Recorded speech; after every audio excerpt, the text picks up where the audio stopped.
ngira ngo abantu benshi bafite amaso ntibabona, bafite amatwi ntibumva. Iyo uri umuyobozi ufite amaso ntubone, ukagira amatwi ntiwumve, igihugu kigira ibibazo nk'ibyo twebwe tuzi no mu mateka yacu. Kandi nuko turi Abanyarwanda, nuko turi Abanyafurika. Ntabwo BBC ishobora gufata documentary nk'iriya isa n'iriya ku bandi. Ishobora kubikora ku byabaye muri za Bosnia n'ahandi, ishobora kubikora ngo ifate Holocaust iyihinduriye ivuge ko isponsoring iyo document imeze cyoya, ntishobora. Ariko ku Rwanda, ku Banyafurika irabikora, irabikora. Niko ibikora, niko yabikoze ejo bundi. Barangiza bakatubwira ko agaciro k'amakuru k'abanyamakuru, freedom of expression, freedom of speech, freedom. Yes, freedom of speech. Bajya batubwira kuri twe itandukanye niyo babwira abandi. Freedom of speech ku Rwanda ni ya yindi yemerera na RTRM yahamagariraga abantu gukora genocide, ikayikora kubera ko bafite uburenganzira bwo kubikora. Abantu bahamagarira abantu kwica bafite uburenganzira bwo kubikora. RTRM murayizi, buriya yarabikoze kubera ko freedom of speech. RTRM ifite freedom of yari ifite freedom of expression, freedom of speech, kwicisha abantu. Nka RTRM imwe yitaga Radio Sansisi, Radio Semba. Abategetsi b'u Burundi bafite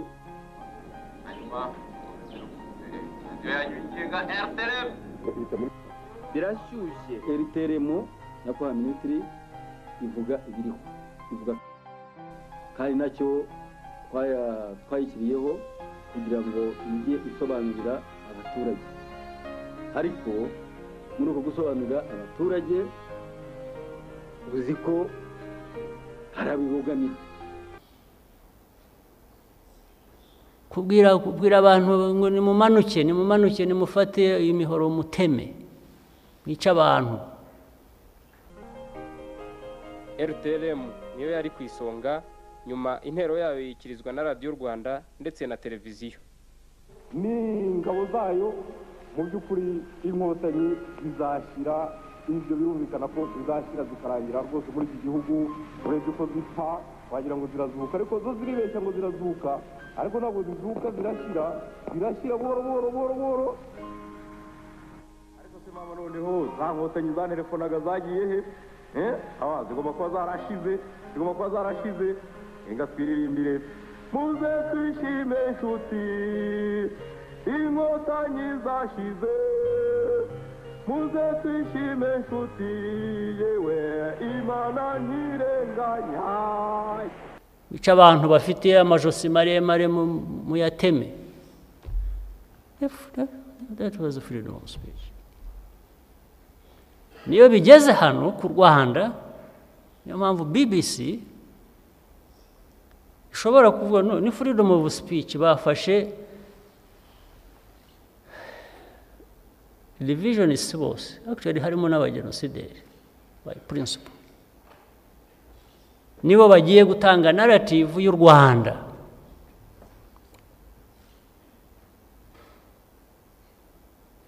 Nibo bagiye kuvuga u Rwanda, ukuri ku Rwanda. Ko abapfuye ataraba, ahubwo abapfuye benshi naba. Genocide ntabwo ariyo, genocide ntabwo yakorewe abavugwa, nayo yavuze BBC ubwo yavuze bikiba binaba, yabihinduye ikoresheje abo yatoranije kubihindura. Ubu nitwe bicanyi.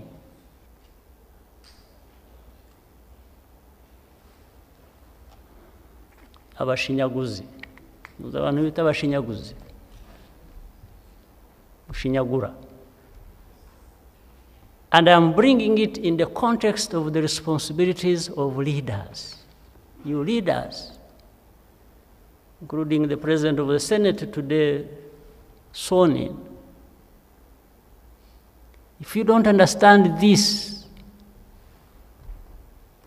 about the world we live in, so that in our small world, this Rwanda, we are able to put things in context and manage our affairs and ourselves and our country the way they should. This is what I was talking about, that we shouldn't be just ordinary people who fight over chicken and potatoes and this. No. It's something much bigger. This is about our lives, about our dignity. Bakakurangaza bakagushyira mu tuntu duto kwirirwa murwanira ubusa. Abantu bakirirwa barwanira ibyo batanafite. Aho kugira ngo noneho bareme n'umutungo basangira bikabateza imbere bakarwanira duke bafite, tukabashiraho bagasigara ubusa, bagasigara baryana, bakarya duke bari bafite batatubuye, twashira bakaryana.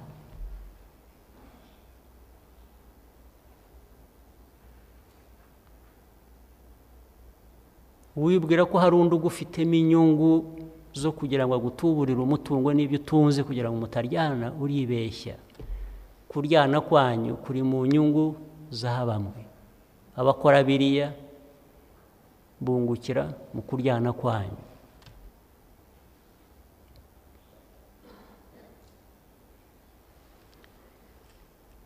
Ariko rero waba yibeshya ngo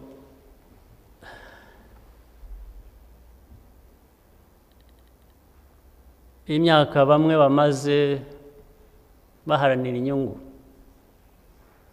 zabo z'igihugu, waba yibeshya ngo hari aho byagiye, harimo n'ababaye hano, baribeshya nyine.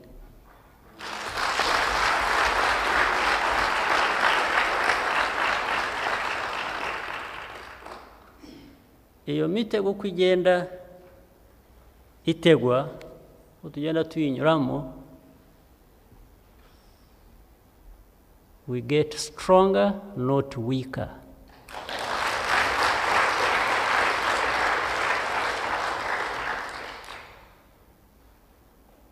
Ibyo byose ko tubinyuramo, kandi naho umubiri waruha, umutima wo nturuha. Abanyarwanda bashaka umutekano,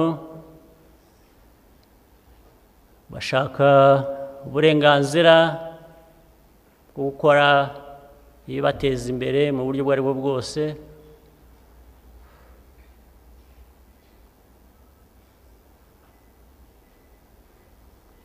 Bashaka agaciro, dignity. Buri wese uko turiho twese, buri gihugu, buri bantu, buri nation,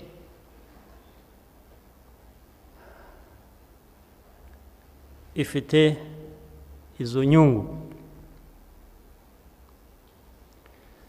Uyu muyobozi yadakoreye izo nyungu z'abantu be,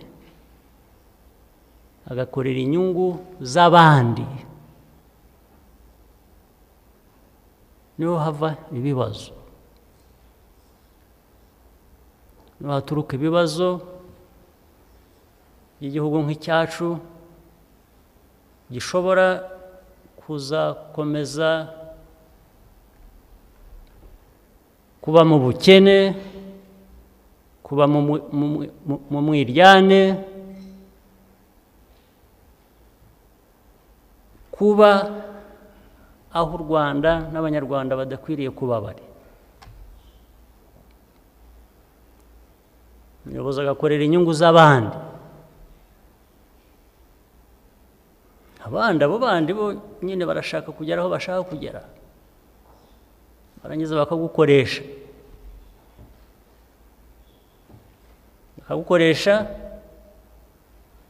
bakakugezaho ibyo wibwira biri mu nyungu zawe bwite,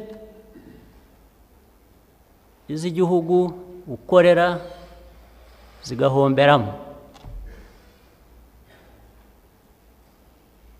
ntizubahirizwe. Ni bangahe buri munsi birirwa babwirwa ko ari ibitangaza, ko ari banyuranyije n'ibyo igihugu cyifuza, bageze batya baba ari ibitangaza, kandi kuko banabafasha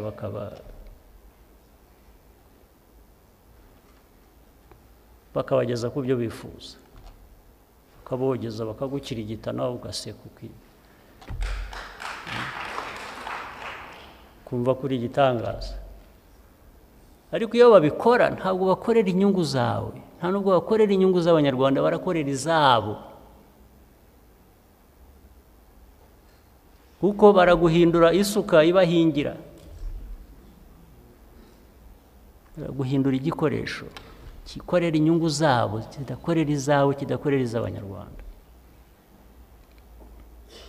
Buri munsi tubona ingero zabyo, buri munsi turazibona, ariko ngira ngo abantu benshi bafite amaso ntibabona, bafite amatwi ntibumva. Iyo uri umuyobozi ufite amaso ntubone, ukagira amatwi ntiwumve, igihugu kigira ibibazo nk'ibyo twebwe tuzi no mu mateka yacu.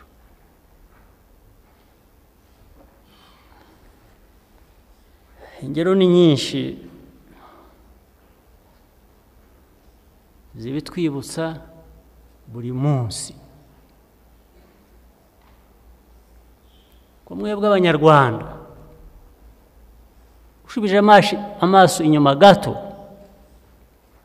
ukareba aho tuvuye, ukareba aho tugeze, ukareba aho tukifuza kuba turi, aho dukwiriye kuba tugana nako.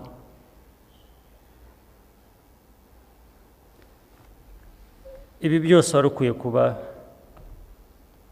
umuntu akwiye kuba abishyira mu gaciro, akagira icyo abivanamo cyamuhindura, cyamuyobora mu mikorere ye ya buri munsi, yumva ko akorera u Rwanda. Niba mushaka ingero, reka mbahe ingero. Kandi nk'u Rwanda ibyo tunyuzemo ni byinshi, imitego tunyuzemo ni myinshi.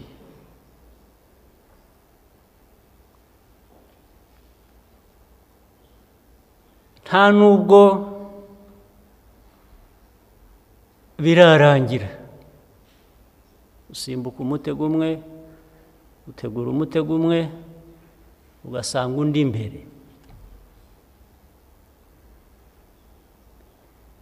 Iyo uri umuyobozi rero usanzwe gusa, usanzwe mvuga bitareba kure, usanzwe ureba inyungu zawe, ureba, ugwa muri uwo mutego ukawugushamo n'igihugu. Ariko kubera inyungu z'igihugu, kubera ko zikwiriye kuba ziturenze twese, ntabwo wakwemera kugwa muri uwo mutego, ntabwo wakwemera gukoreshwa muri uwo mutego. Ejo bunda kambahingira, nari ndiho nsoma ibintu mubona ku buryo busanzwe. Muzi ikintu cya documentary kimaze iminsi cyakozwe na BBC, British Broadcasting Corporation.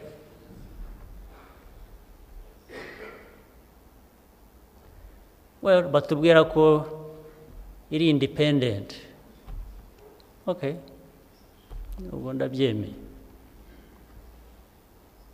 ariko ibyayo simbizi. Iyo documentary, iyo ubonye abantu bateguwe bayirimo bavuga u Rwanda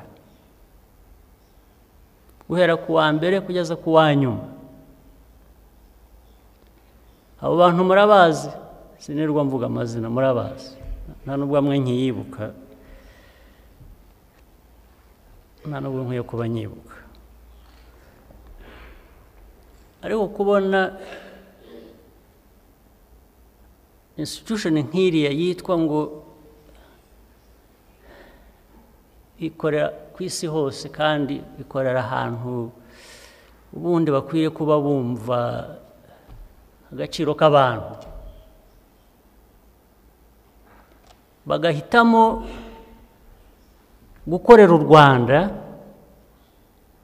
ibinyuranye n'ibyo batubwira ubundi bahagarariye babereyeho, igahitamo u Rwanda, igahitamo abayobozi b'u Rwanda gusa ku buryo igera n'aho ihakana ko reka genocide, kandi ubwabo bavuze banakurikiye kuva yaba kugeza uyu munsi aho batubwira ibindi bitandukanye, gusebya ikagera n'aho igera ku Abanyarwanda ikabagira ubusa. U Rwanda noneho bikava no ku muyobozi w'u Rwanda, bikava no bikagira u Rwanda Abanyarwanda ubusa, ubuzima bwabo bukaba ubusa.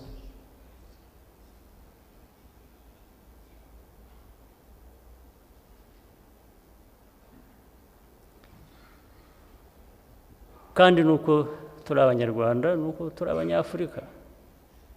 Ntabwo BBC ishobora gufata documentary nk'iriya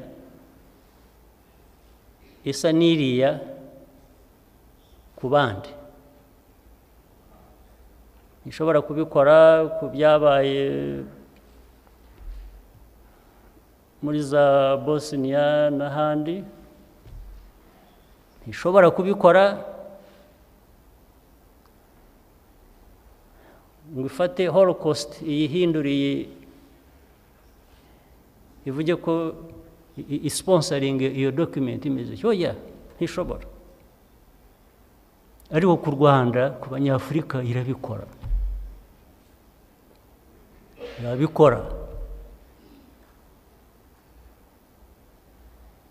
niko ibikora, niko yabikoze ejo bundi.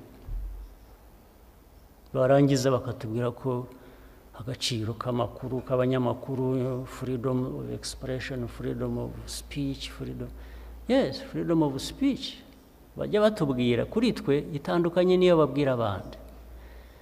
Freedom of speech ku Rwanda ni ya yindi yemerera na RTRM yahamagariraga abantu gukora genocide, ikayikora kubera ko bafite uburenganzira bwo kubikora. Abantu bahamagarira abantu kwica bafite uburenganzira bwo kubikora.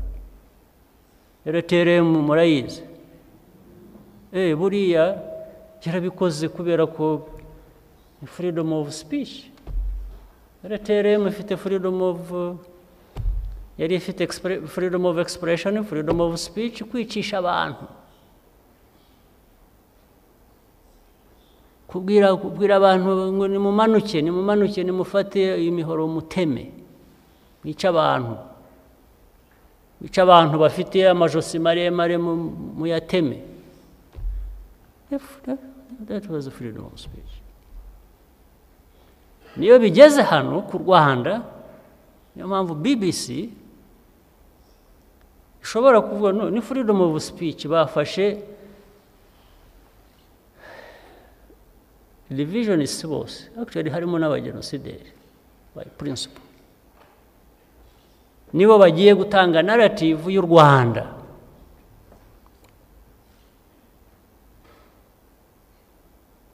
nibo bagiye kuvuga u Rwanda ukuri ku Rwanda ko abapfuye ataraba ahubwo abapfuye benshi naba genocide ntabwo ariyo genocide ntabwo yakorewe abayo abavugwa nayo yavuze BBC ubwo yavuze bikiba binaba yabihinduye ikoresheje abo yatoranije kubihindura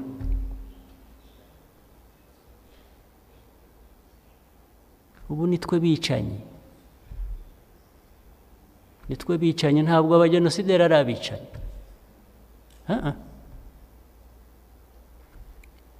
ubu nitwe bicanyi ubwo turahangara niyo publicity ikorwa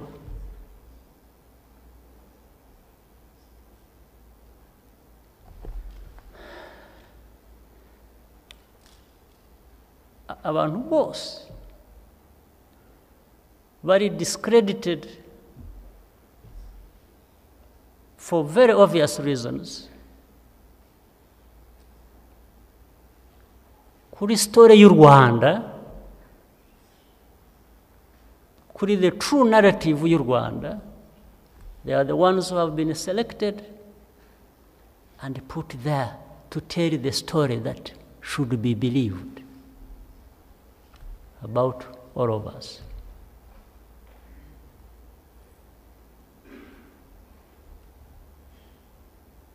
That is coming from a world, a part of the world that has a lot of instructions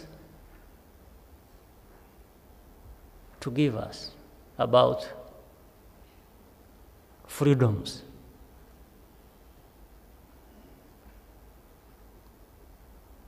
This is cynicism of the highest order.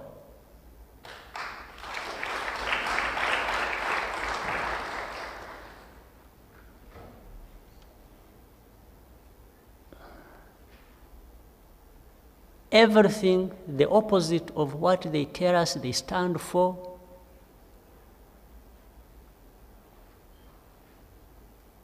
is what they have done against us.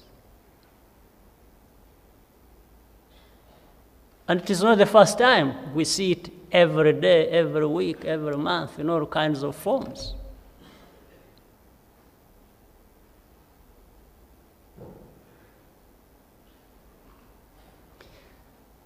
Why am I saying this? Why am I emphasizing this point?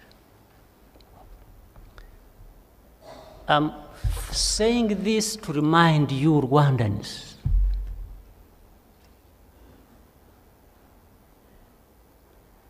that nobody owes you a thing. You are on your own, you should own it.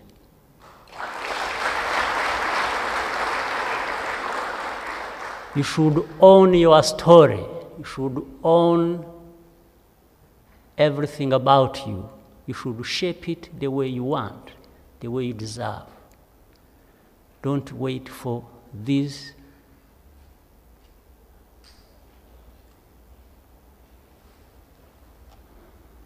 abashinyaguzi.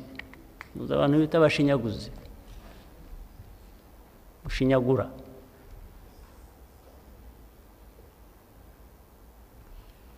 And I'm bringing it in the context of the responsibilities of leaders. You leaders, including the President of the Senate today, sworn in. If you don't understand this about the world we live in, so that in our small world, this Rwanda, we are able to put things in a context and manage our affairs and ourselves and our country the way they should. This is what I was talking about, that we shouldn't be just ordinary ordinary people who fight over chicken and potatoes and this. No. It's something much bigger. This is about our lives, about our dignity.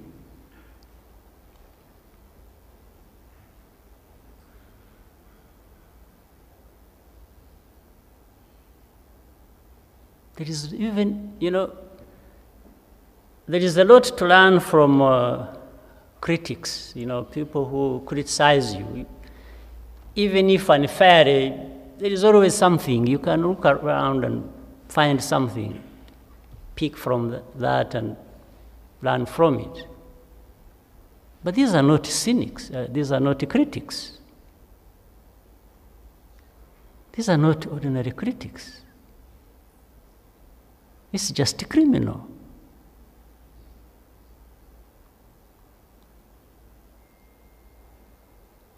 It's just to destroy everything you have been building.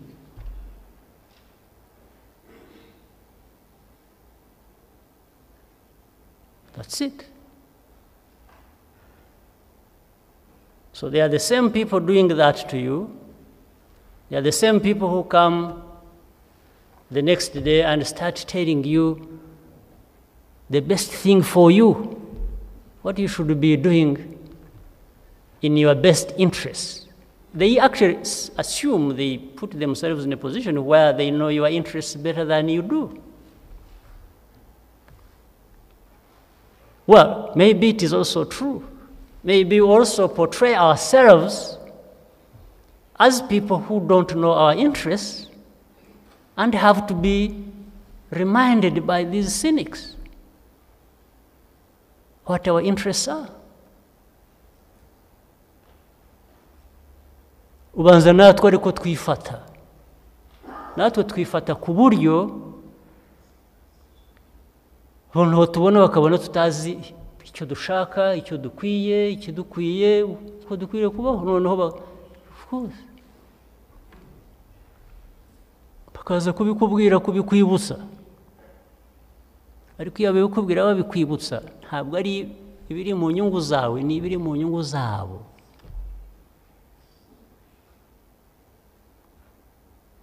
Iyo bafata abantu badafite ishingiro na busa, iyo bafata abantu badafite ishingiro na busa mu Banyarwanda, na busa, completely discredited people, and they are given a platform to shape what people must believe about you. They are not doing it in your interest.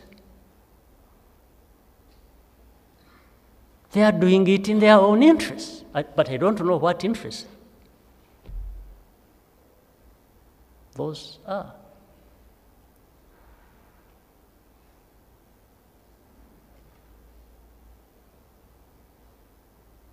So, niba mwebwe abanyarwanda, mwebwe abayobozi, mutumva ko abantu ntabwo bakwiriye kubabona ngo babasangemo ko mutazi icyo mushaka, ikibabereye, kiri mu nyungu zanyu, ko bagomba kubakoresha mu nyungu zabo, then ni ukuvuga ngo ibyo tuvuga buri munsi byaho dutwara igihugu cyacu turabeshya. Icyaha cya mbere mu buyobozi ni ikinyoma, ni ukubeshya, ukabeshya n'abo uyobora, ukabeshya buyobora mu nyungu zawe.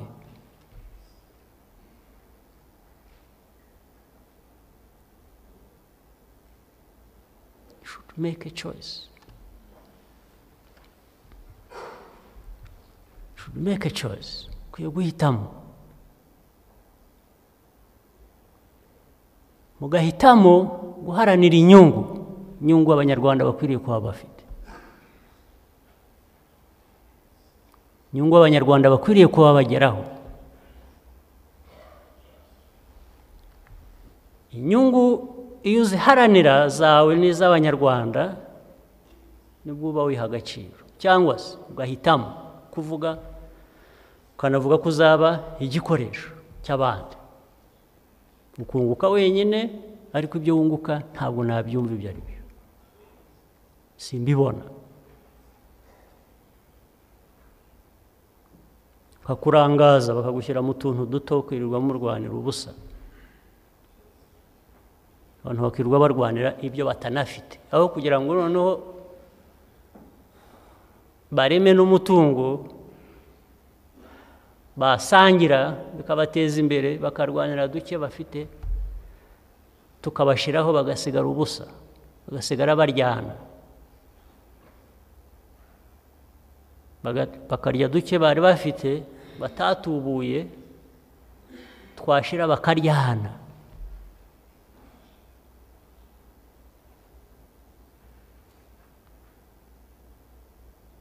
Wibwira ko hari undi ugufitemo inyungu zo kugira ngo agutuburire umutungo n'ibyo utunze kugira ngo mutaryana, uribeshya.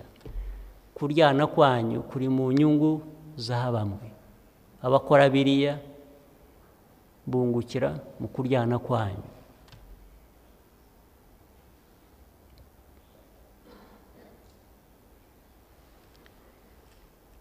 Ariko rero waba yibeshya ngo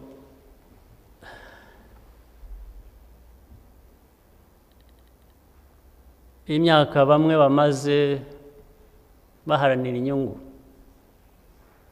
zabo z'igihugu, waba yibeshya ngo hari aho byagiye, harimo n'ababaye hano, baribeshya nyine.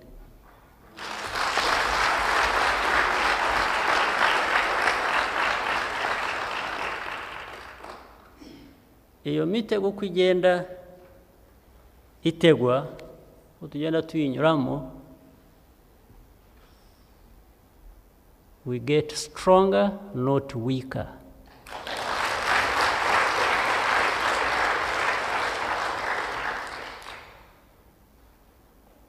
Ibyo byose uko tubinyuramo, kandi naho umubiri waruha, umutima wo nturuha.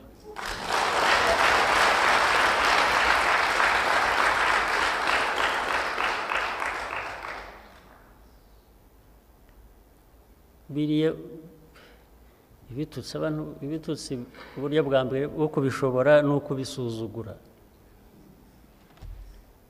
Icya kabiri, nshaka kubasaba abayobozi, ibintu nka biriya biza bijomba abanyarwanda, bijye bidutera imbaraga ahubwo kongera umuvuduko twagenderagaho kurusha.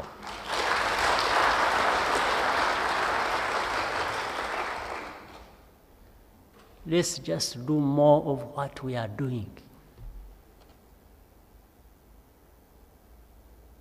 Let's get more progress beyond the progress we've been getting.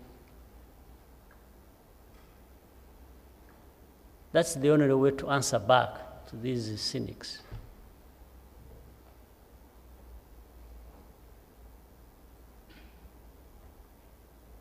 But I tell you, every day I read those things,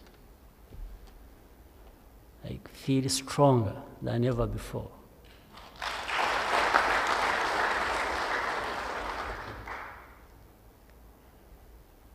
And the only battleground, fortunately,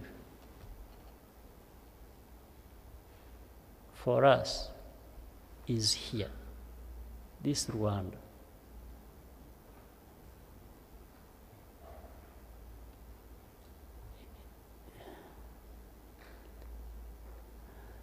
And we shall always prevail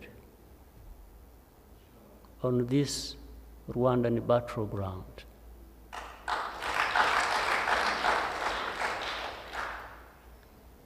Those who come telling people lies of this, of that, just to destroy what we've been building over the years, they are wrong. They won't get anywhere.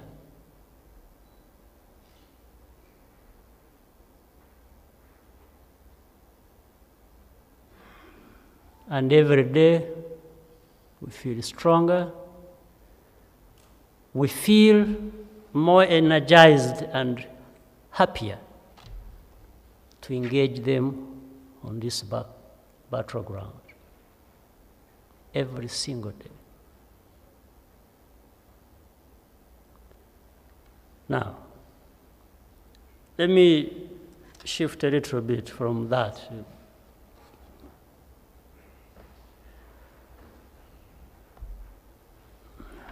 Murebe ku isi yose uko hameze ubu ngubu. Let's leave the Rwandan battleground a little bit. Let's look elsewhere. Let's see what is happening all over the world.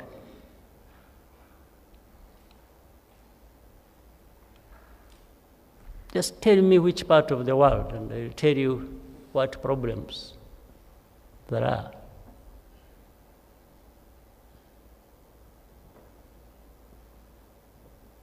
The world almost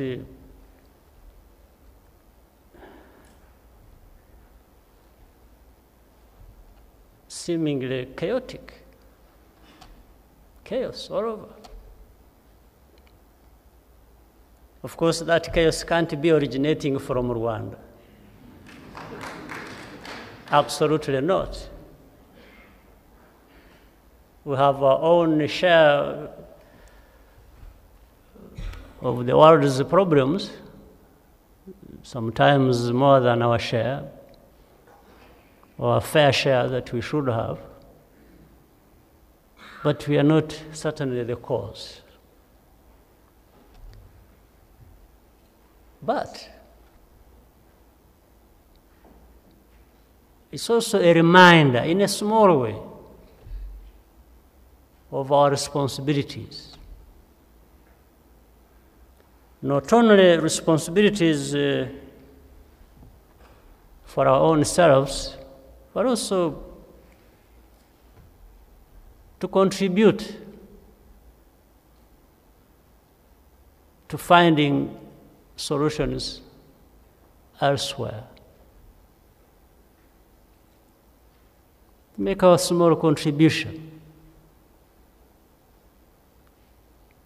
to make sure that we can, even small, we can contribute that to getting this world we live in better. Because what affects neighbors, what affects even distant places, ultimately,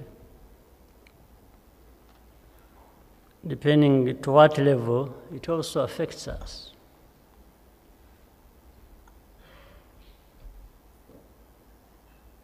It affects us. So we can consolidate, strengthen ourselves, make progress. But that also reminds us of how interdependent and interconnected the world is. A small thing happening here affects somebody so far away. A small thing happening so far away comes back to affect us. So we are part of whatever is happening, wherever that is happening. Now, look at the situation in West Africa, Ebola. The Ebola that is ravaging the economies of West Africa and threatening other places. We can't assume that that is not affecting us directly or won't affect us. Therefore, we can't say we are not going to be part of it in terms of finding, or in a small way, contributing to normalizing the situation, which the whole world, fortunately, is, however, people are saying slow and so on, but are trying to find a way out of that. We need to strengthen our systems here in Rwanda, prepare for any eventuality relating to that problem. We need to start from home. But after doing that, we need to figure out how do we join the rest of the world to be helpful in making sure that this problem is brought to an end. So all of this reminds us of our responsibilities, but you cannot assume responsibilities for situations in other places without building these capacities at home, so that if anything happens at home, you are able to deal with it. If it hasn't happened, then you are able to prevent it. But whichever is the case, you need to be thinking of going beyond that and giving support within your means to deal with that problem that is happening elsewhere. So I want to remind our Minister of Health people and all of us, really, local government and everybody, that we really need to activate our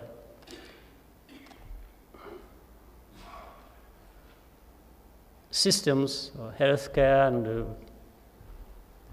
other things, to stand ready, one, to prevent some of these problems coming here. Two, can we be supportive of the efforts elsewhere to deal with the situation?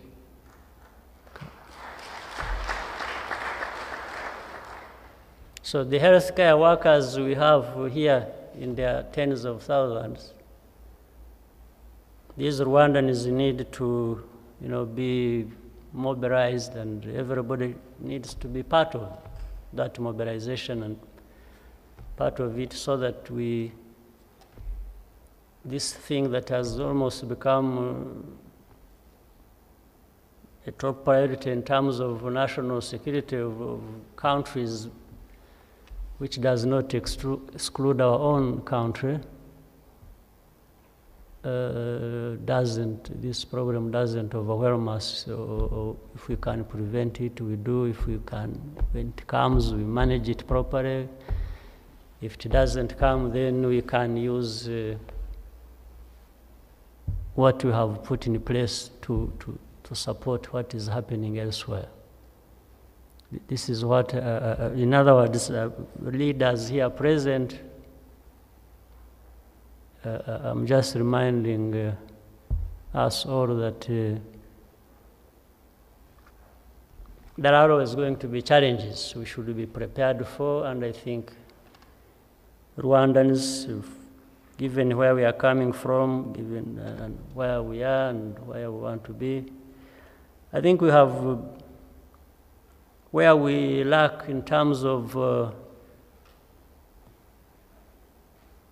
material capacity, at least we compensate that with the capacity to understand and to think properly and act properly to deal with any challenge. I think we have reached that point, so we should not waste it. So security, national security interests, fighting terrorism, fighting diseases like Ebola, and continuing to invest in food security, in good governance, in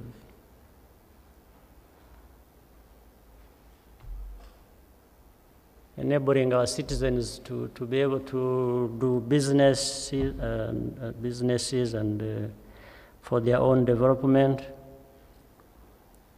building capacity to adequately respond to any threats to our country and our region and beyond is something that we treat as a priority. And I think this is why I chose to emphasize this point for leaders to understand that these things don't just happen by accident, that we can build the capacities to deal with these challenges, the old and the new challenges. Won't happen by accident. We need to have the leaders who understand, who act, who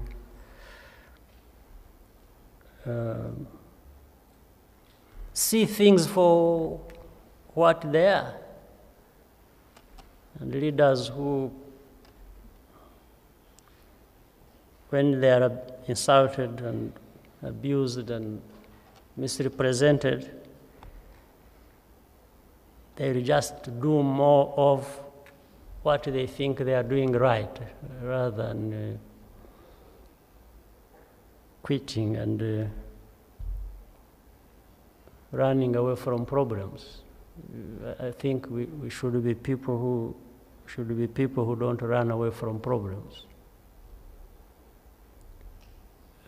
Iyo uhunze ibibazo ujya hehe harya? Uhunga ibibazo ajya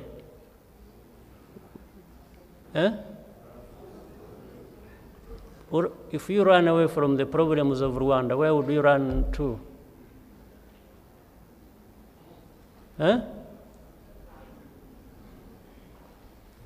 So you are better off pushing back and fighting, really, the way you should. Yes.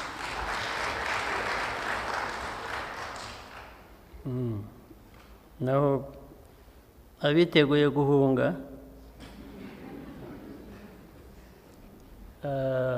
bamwe, of course, ibyo muzajya mubona ni ikuzo ryo ku maradiyo nka BBC, ariko mugatahira ibyo. I don't think there is anything else they can do for you,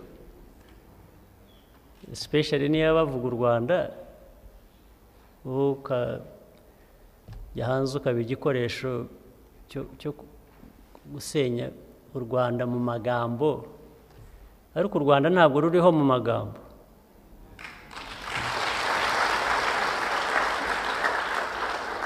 U Rwanda ruriho mu kuri, u Rwanda rurahari.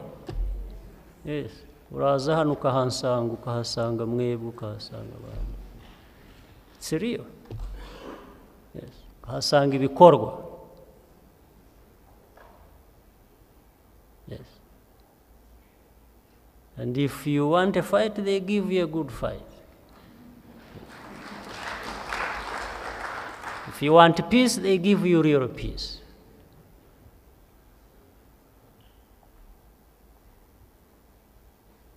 This is niko mbyumva. Naho ibyo tuvuyemo mu myaka 3 ishize, where almost, there was terrorism done here, throwing grenades, killing our people, and it was for the first time aho nabonye terrorism almost being internationally supported. I've never heard of it anywhere else. Yes, you remember grenades thrown here and killing our children, and n'ubu turafite usibye abapfuye n'ibimuga by'izo grenades, ariko the next day the rest of the world would instead be blaming us for all kinds of other things. And really it's like saying, this one you are getting, you are inviting it yourself. Inviting a grenade to kill my children, to kill... How?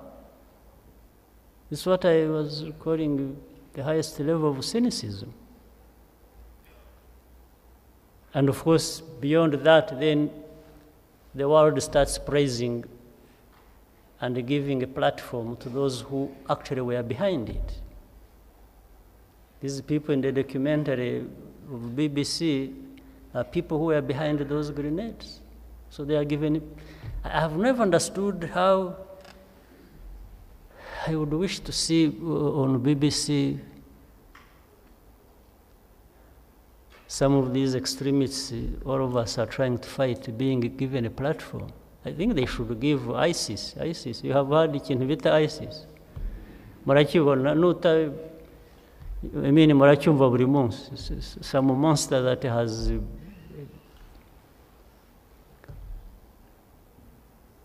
developed, that is causing insecurity and killing people and all kinds of things in different sorts of names.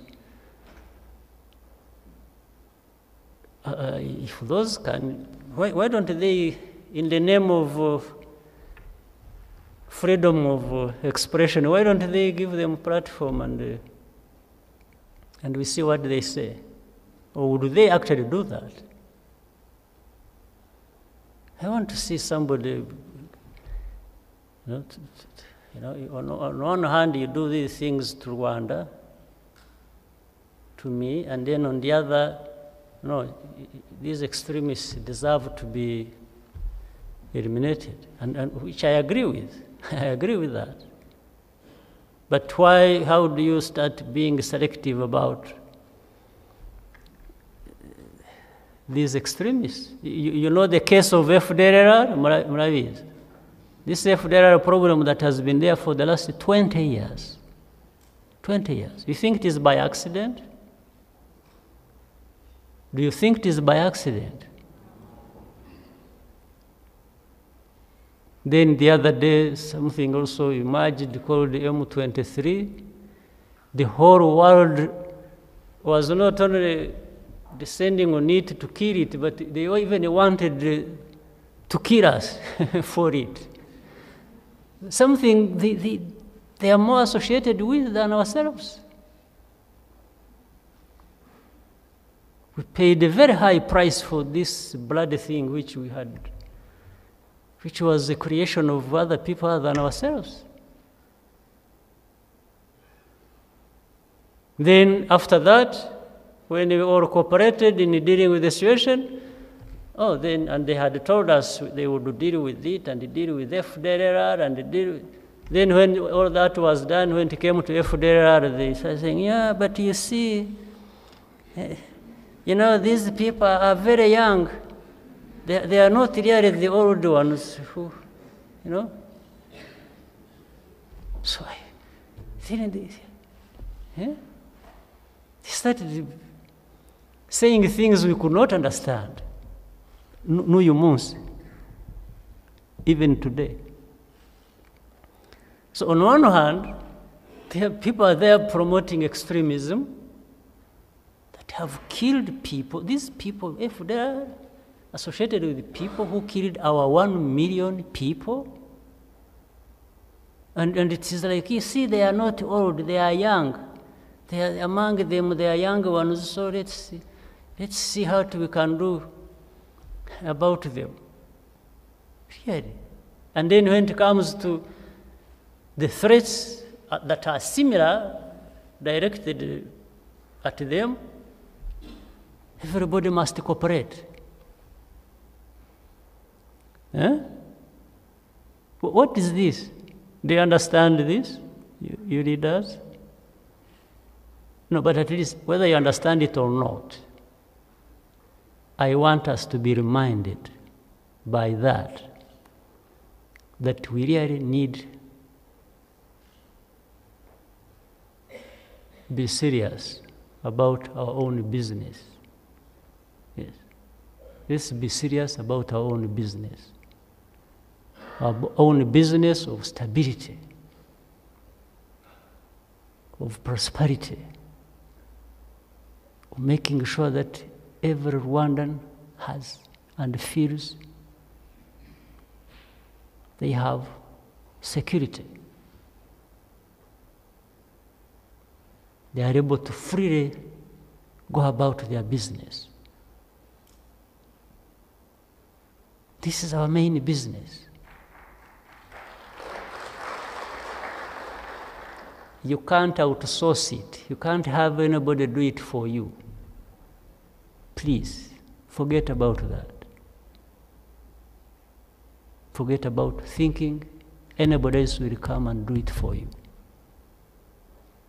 Abantu bashinyagura ntabwo bazabigukorera. They will just kill you. These people who praise the extremists or people associated with genocide here and twist it and turn it into something else, they cannot do anything good for you. They cannot. So again, you should understand that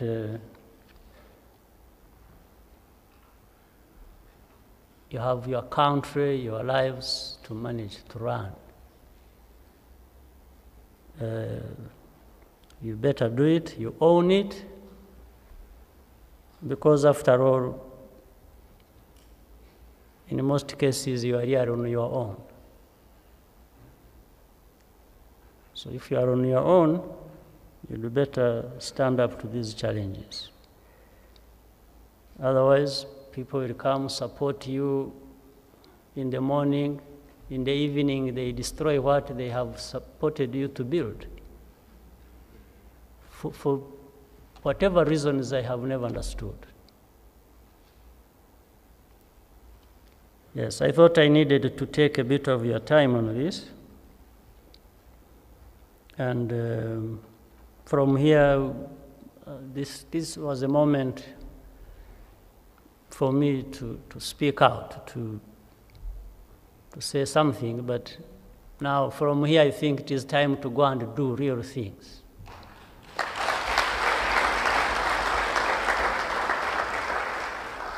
And that is the task of all of us, all the leaders, those who have been there and those who